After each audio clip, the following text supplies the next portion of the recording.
Hello students, good morning everyone. Chapter Ray Optics and Optical Instrument, lecture number 10 for class 12. इस lecture में हम discuss करेंगे reflection through spherical surfaces, जिसमें आपके 4 to 6 cases के आसपास केस बनने वाले हैं और सभी आर्टिकल्स आपको करने पड़ेंगे, जिनमें से 6 हैं तो 3 मैं करवा देता हूँ, 3 आपको करने हैं। तो कोशिश करूँगा इस वीडियो में 3 करवाने के, नहीं हुए तो अगर 40 मिनट तक 2 हो गए तो मैं उनको कवर कर दूंगा। तो सबसे पहले इनके लिए अजम्पशंस नोट कर लीजिए। सभी जितने भी 6 आर्टिकल हैं उनके लिए कॉमन अजम्पशन है वो नोट कर लीजिए। Assumptions for reflection through curved surfaces और spherical surfaces. First, object should be point sized. Object should be point sized. Second, the angles made by incident ray and refracted ray with principal axis are very small. Optics में fix है कि angle हमेशा small लेने होते हैं, कोई भी angle हो, सारे छोटे ही होते हैं। Angles with the principal axis by incident ray and refracted ray are very small. और लास्ट अजम्पशन आपकी रहेगी the aperture of the spherical surface is small. Aperture of the spherical surface is small. ये आपकी 3 assumption रहेंगी।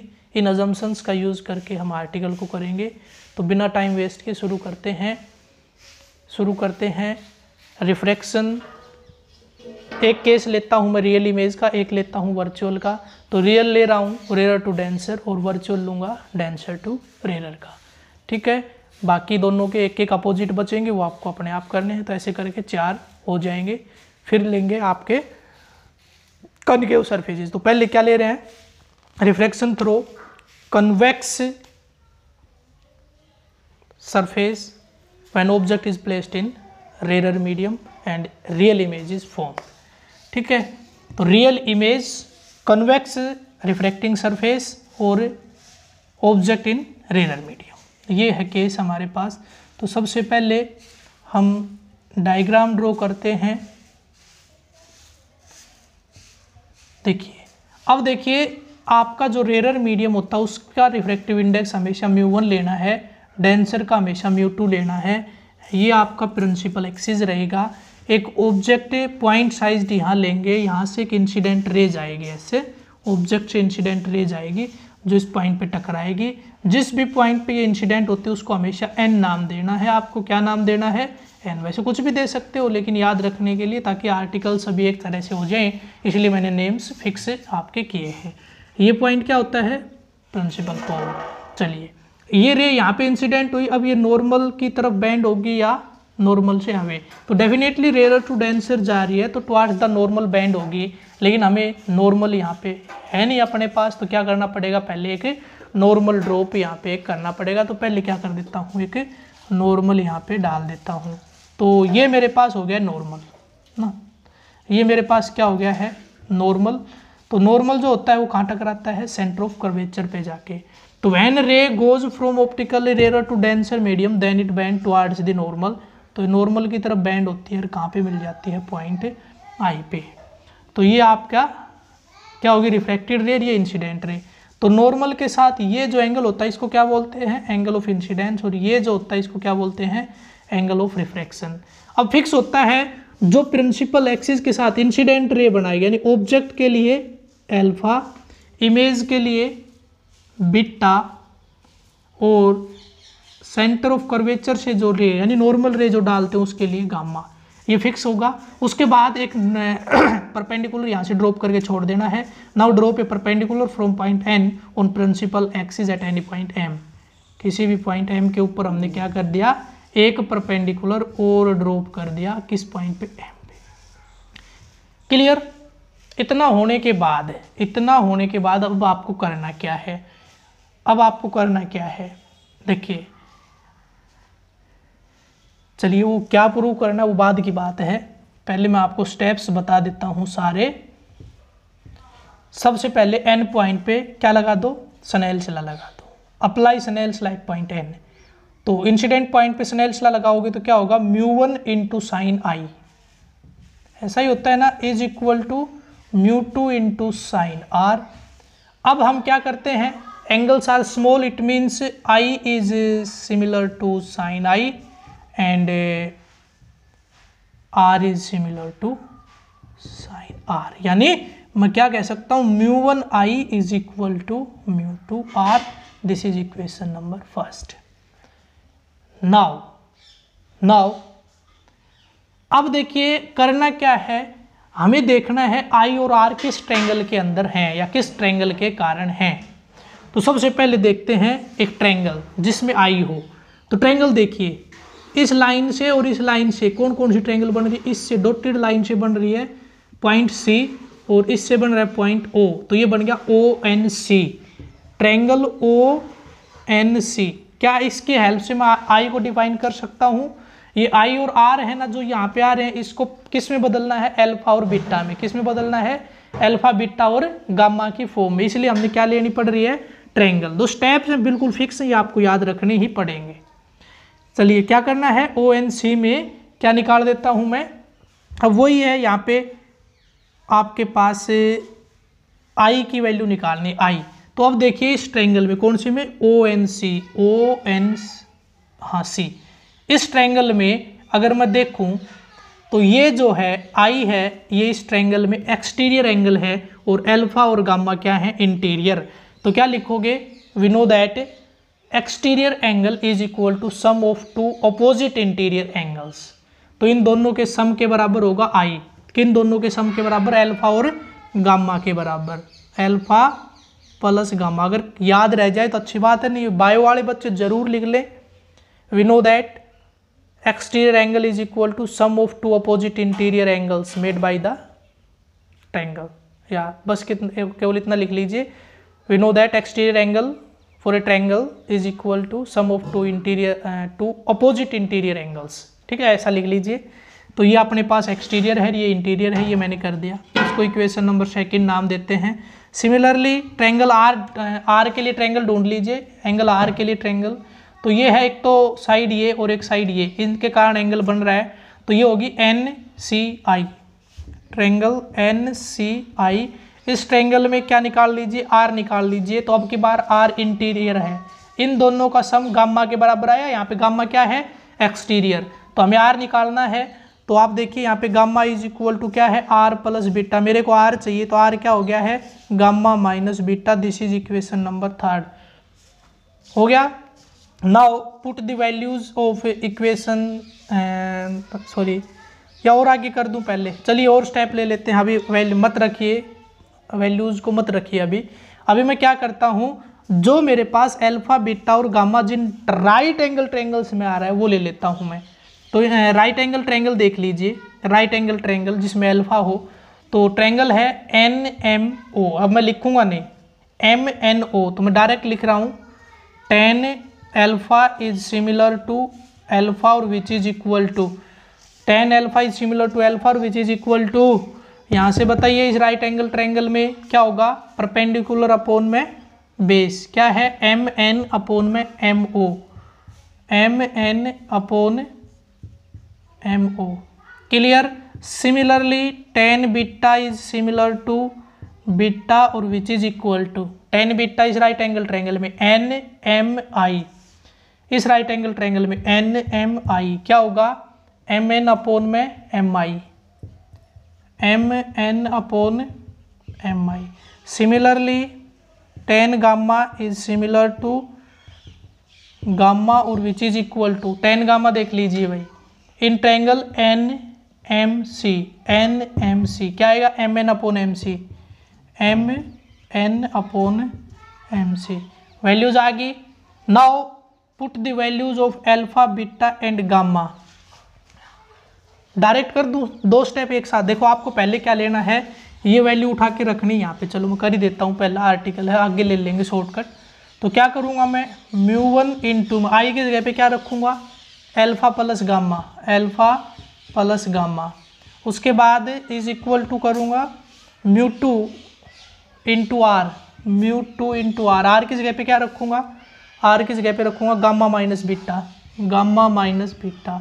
Now place the values of alpha beta and gamma, ये value उठा के यहाँ रख दीजिए। तो देखिए इसके इधर भी M N M N M N M N आएगा, तो मैं एम एन को हटा के 1/1 कर देता हूँ, क्योंकि कॉमन लेके कैंसिल होना है। आपको करना है पहले वैल्यू सारी रखोगे फिर कैंसिल करोगे। तो क्या करोगे, म्यू 1/, में एल्फा की वैल्यू क्या आ रही है, M O, M O is plus mu 1/, में गामा एम सी। समझ रहे हो ना, एम एन को गायब कर दिया मैंने, दोनों तरफ आएगा कैंसिल हो जाएगा, is equal to mu 2/, mu 2 gamma, gamma है 1/, यानी एम एन अपॉन में एम सी। तो क्या कर दूंगा मैं, upon M C minus beta, beta beta है 1/mi, यानी म्यू 2/mi। बताइए ये स्टेप्स आपको समझ में आ गए होंगे इजीली। वैल्यूज़ रखी हैं, देखिए यहाँ पे कुछ भी नहीं है, स्टेप फिक्स है, आपको लेते जाना है, आपका सोल्व हो जाएगा।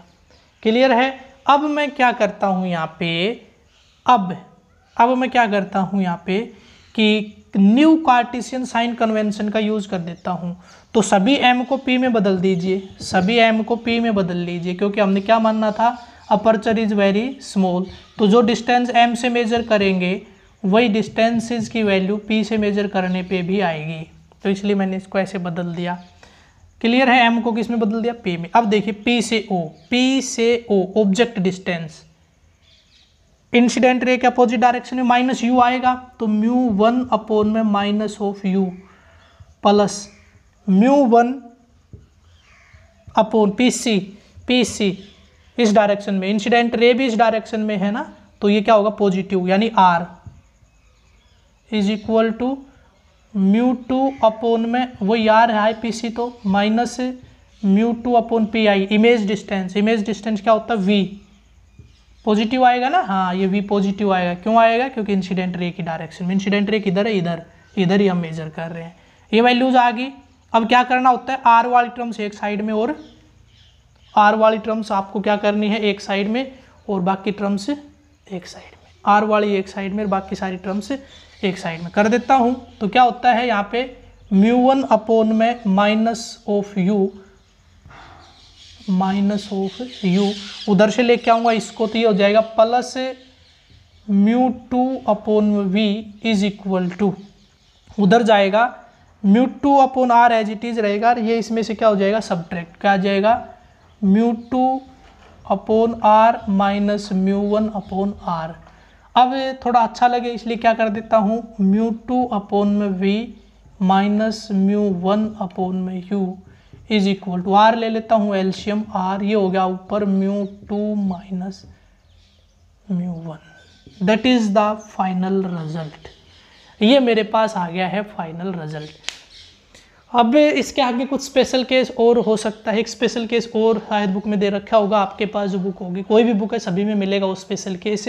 If object is placed in air, जिस मीडियम में ऑब्जेक्ट रखा हो क्या हो, air, it means mu 1 is equal to 1 and mu 2 is equal to, मान लिया म्यू, तो क्या हो जाएगा, यहाँ पे 1 आ जाएगा, यहाँ पे 1, और यहाँ पे क्या कर दोगे म्यू। एक स्पेशल केस आपका ये हो सकता है। क्लियर है। चाहो तो आप f, चलो f तो यहाँ पे यूज होगा नहीं हो सकता ना, हाँ नहीं हो सकता। क्लियर है। चलिए तो ये आ गया रिजल्ट। अब देखिए जब भी आप ये क्वेश्चन करो, तो माइंड में एक चीज सेट करके रखो, रेरर टू डेंसर। क्या याद रखोगे, रेरर टू डेंसर, चाहे वो कैसी भी इमेज हो, कोई भी सरफेस हो, rarer to denser right side में mu 2 minus mu 1/r prove करना ही करना है। माइंड में इमेज रखिए, माइंड में क्या इमेज रखिए, राइट साइड में, ये प्रूव करना ही करना है। इसके रिस्पेक्ट में लेफ्ट में जो वैल्यू आएंगे ठीक है। तो इसका मतलब ये क्या था, rarer to denser, denser to rarer आप माइंड में रखिए, क्या प्रूव करना है, म्यू 1 माइनस म्यू 2/r, आपको ये प्रूव करना ही करना है राइट साइड में। लेफ्ट में इसके रिस्पेक्ट में जो भी आएगा वो आंसर आपके रहेंगे। तो फिक्स है, चाहे कोई भी केस ले लेना, चाहे कोई भी सरफेस ले लो, अगर रेरर टू डेंसर हुआ, यानी अगर ऑब्जेक्ट रेयर में रख दिया तो रिजल्ट यही आएगा, और डेंसर टू रेयर में रख दिया तो ये जो वैल्यूज है ना μ1 μ2 की आपस में इंटरचेंज हो जाएंगे। यहाँ क्या आ जाएगा μ1, यहाँ क्या आ जाएगा μ2, यहाँ क्या आ जाएगा μ1, यहाँ क्या आ जाएगा μ2, बस, और कुछ भी नहीं करना होता है, ये आपस में इंटरचेंज हो जाते हैं। क्लियर है? अगर समझ में आ गया हो, अगर आपको इतना समझ में आ गया तो पहले वीडियो को लाइक कीजिए, उसके बाद सेकंड आर्टिकल देखिए। पहले वीडियो को लाइक कर दें, सभी बच्चे जो देख रहे हैं यहीं पे पॉज करके लाइक कर दें, या चलते हुए वीडियो को छोटा करके छोटे साइज में करके नीचे ऑप्शन आ रहा होगा वहाँ पे लाइक करें। ऐसा ना सोचें कि बाद में कर देंगे, पहले देख ही लेते, नहीं, पहले लाइक करें उसके बाद आगे देखें। अगर नहीं आया तो अभी यहीं पे वीडियो को पॉज करके व्हाट्सएप पे जाइए, व्हाट्सएप में मेरे पास मैसेज कीजिए कि आपको क्या कुछ समझ में नहीं आया। अगर बिल्कुल समझ में नहीं आया तो वो भी लिख दीजिए, अगर कुछ समझ में थोड़ा बहुत पार्ट रह गया हो तो वो भी लिख दीजिए कि ये पार्ट अच्छे से समझ में नहीं आया। लेकिन बिल्कुल ऐसे कोई नहीं है कि बस लगातार देखते जाए, आगे नहीं देखना। पहले एक आंसर मेरे को चाहिए, या तो वीडियो को लाइक करें या मेरे पास मैसेज करें व्हाट्सएप पे कि ये बात समझ में नहीं आई। ठीक है, चलिए शुरू कर दूं नेक्स्ट। अब करता हूँ denser to rare if the object is placed, और वो भी कौन सा, वर्चुअल इमेज, वो भी कौन सा, वर्चुअल इमेज। चलो शुरू कर देता हूँ, नोट कर लीजिए। Case object is placed in denser medium in case of convex spherical surface and virtual image is formed. Image कैसी, वर्चुअल, ऑब्जेक्ट कहाँ पे, डेंसर में। ठीक है, चलो देख लेते हैं। तो वही है, सेम टू सेम केस आपको वही रखना है, बदलना नहीं है। ये आपका प्रिंसिपल एक्सिस ऐसे रखोगे, ये पॉइंट आप क्या रखोगे, P, ऑब्जेक्ट रखना डेंसर में, ये फिक्स है, ये मीडियम है ना जो, ये आपके फिक्स है। रेयर को μ1 और डेंसर को μ2 देना है। अब की बार ऑब्जेक्ट जो है वो आपको रखना है किसमें, डेंसर मीडियम में। किस में रखना है, डेंसर मीडियम। ये लो, ये रख दिया मैंने ऑब्जेक्ट।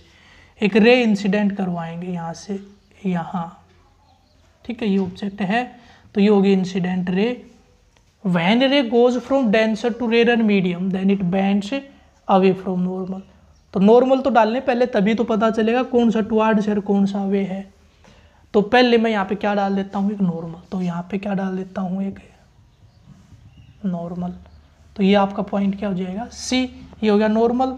तो रे जा रही है कहाँ, denser to rare, bends away from normal. तो नॉर्मल से अवे यानी इस तरफ बेंड हो जाएगी, ज़्यादा ही कर दी, कुछ कम होगी, इतनी नहीं होती। हाँ चलिए, इधर बेंड हो जाएगी। इसको बैक साइड में प्रोसीड करोगे तो इमेज कहाँ बनती हुई नजर आएगी, यहाँ पे। इसी को तो वर्चुअल बोलते होंगे।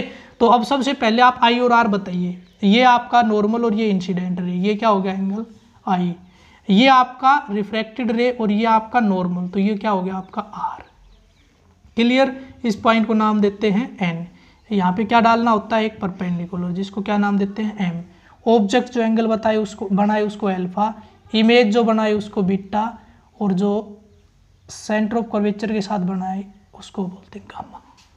ठीक है, now apply Snell's law. Steps वही, स्नेल्स लॉ इस पॉइंट पे अप्लाई कर दीजिए। एन के ऊपर क्या आएगा, अब की बार μ1 इंटू आर, साइन हटा रहा हूँ मैं डायरेक्ट, आप देख लेना, is equal to μ2 into I, μ2 into I. This is equation number first. Now convert I R into alpha and beta. Alpha beta की फॉर्म में निकाली तो उसके लिए क्या लेनी पड़ती हैं, राइट एंगल ट्रायंगल्स, है ना। उसके लिए क्या लेनी पड़ती हैं, राइट एंगल ट्रायंगल। पहले अल्फा बीटा गामा के, चलो पहले मैं आई और आर को अल्फा बीटा में डिफाइन कर देता हूँ। तो सबसे पहले आई जिस ट्रायंगल के अंदर बन रहा हो ट्रायंगल देख लीजिए। तो ट्रायंगल आई बन रहा है इस रे के कारण और इस रे के कारण। तो ट्रायंगल देखिए O C N, triangle O C N. अगर आपने ट्रायंगल सही ढूंढ ली तो रिजल्ट बिल्कुल सही आएगा, गलत नहीं होगा। आगे गलती होने के चांसेस है ही नहीं, बस यहीं पे हो सकती है गलती, आई और आर अल्फा बीटा में बदलने में। तो ये क्या है इंटीरियर, ये क्या है एक्सटीरियर, ये क्या है इंटीरियर। तो I plus gamma is equal to alpha. तो I is equal to alpha minus gamma, I is equal to alpha minus gamma. This is equation number second. Similarly R is equal to, R के लिए triangle देखिए, अब यहाँ पे कुछ दिक्कत रहेगी।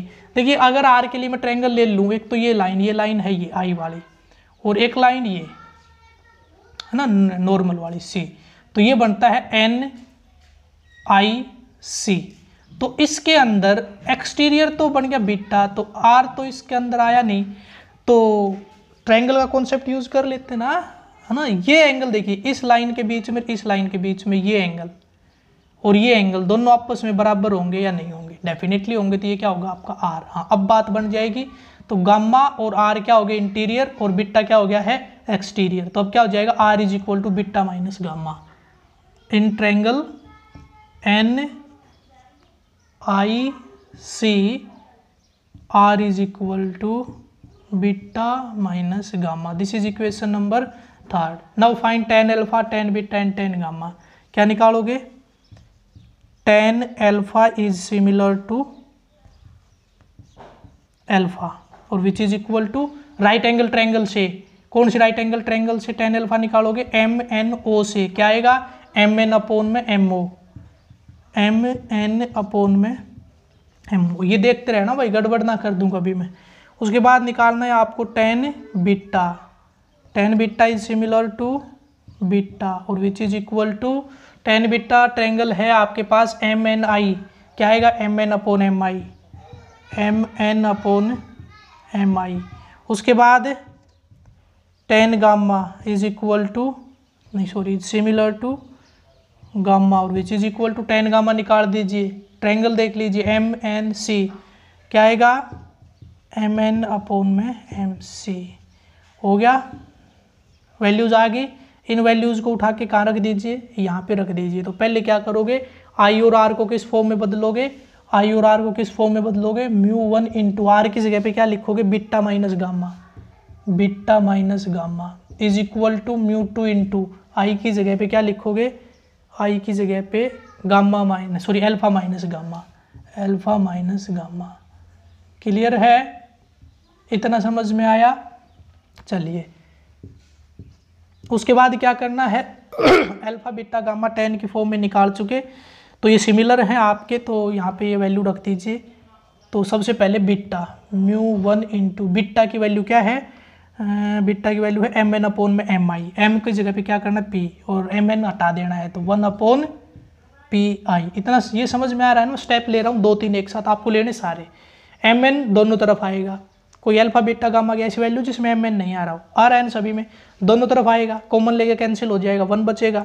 उसके बाद एम को मैंने बताया था पी में कन्वर्ट करना है, क्यों, क्योंकि अपर्चर स्मॉलली है, तो पी और एम दोनों बहुत नज़दीक नज़दीक हैं। ठीक है, ये कॉन्सेप्ट दोनों एक साथ यूज़ कर दिए। उसके बाद आएगा आपका 1 अपॉन गामा की जगह पे क्या लिखोगे, गामा की जगह पे लिखोगे 1 अपॉन एम सी, यहाँ पे क्या कर दूँ P C, which is equal to mu two into gamma की जगह पे अभी अभी लिखा है, क्या आया है 1 अपॉन पी सी माइनस, नहीं सॉरी अल्फा है ये, तो ये गामा है ही नहीं, ये तो अल्फा है, अल्फा की वैल्यू है M O 1 upon P O minus gamma की वैल्यू क्या है 1 अपॉन गामा की वैल्यू सी, यानी पी सी वैल्यू आई। अब क्या करोगे, इस म्यू वन को अंदर ले जाइए, इस म्यू वन को अंदर मल्टीप्लाई कर दीजिए, उधर से म्यू टू को अंदर मल्टीप्लाई कर दीजिए,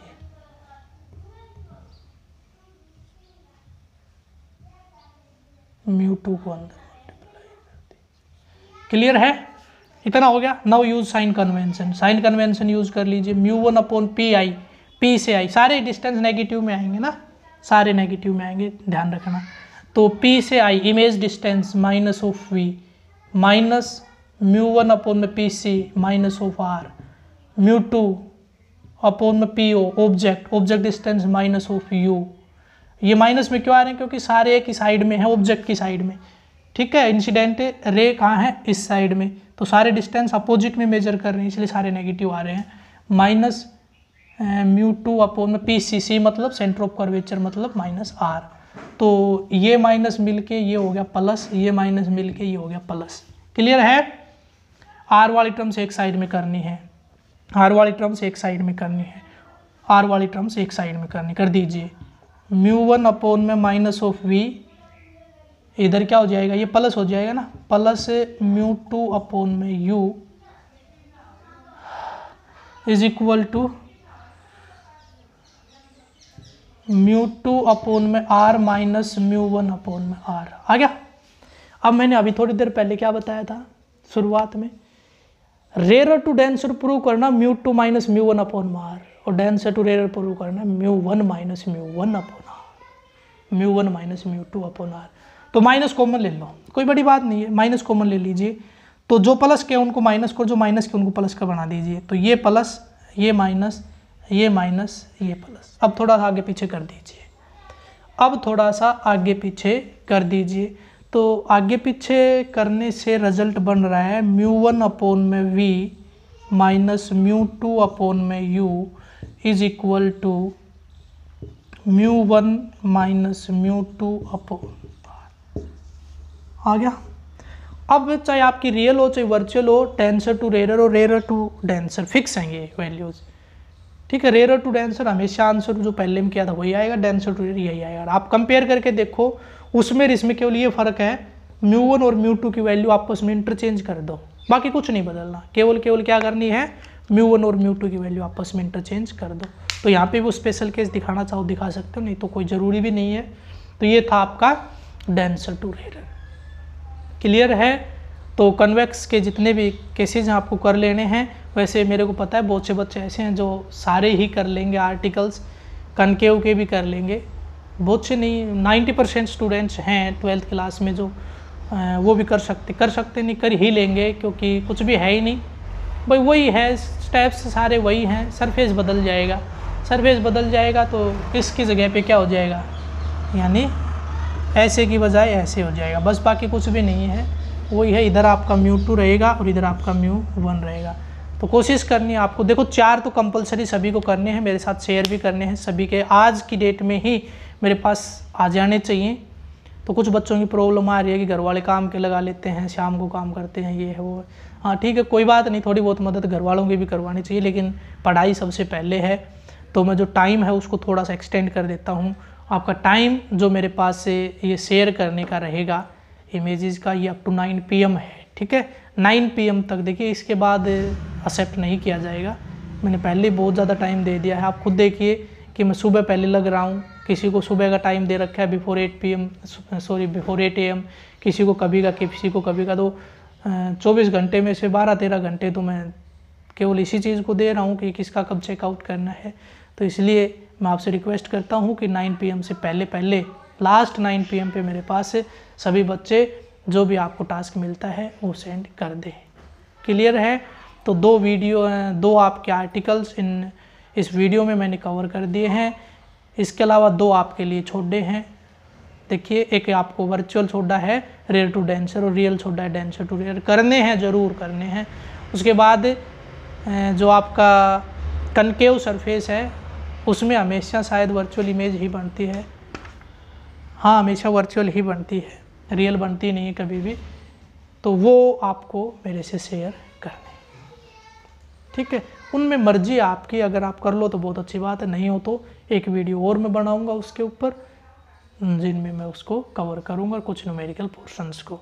अदरवाइज़ मैं केवल न्यूमेरिकल पोर्शन लूँगा अगर आपने वो भी कर लिए तो बच्चे जितने भी हैं वो मैं आपसे फिर बता रहा हूँ, जिनको समझ में आ गया वो वीडियो को लाइक करें, नहीं आया वो मेरे पास व्हाट्सएप पे मैसेज करें कि ये पार्ट समझ में नहीं आया या ये टॉपिक पूरा ही समझ में नहीं आया। जो भी है, जैसे भी आपकी प्रॉब्लम है, ऐसे बिल्कुल भी ना सोचें कि अगर बेइज्जती हो जाएगी कि पूरा ही समझ में नहीं आया ये पूछ लिया, तो ऐसा कुछ भी नहीं है। अगर पूछोगे तो मैं ज़रूर नेक्स्ट वीडियो में उसको दोबारा कोशिश करूँगा समझाने की।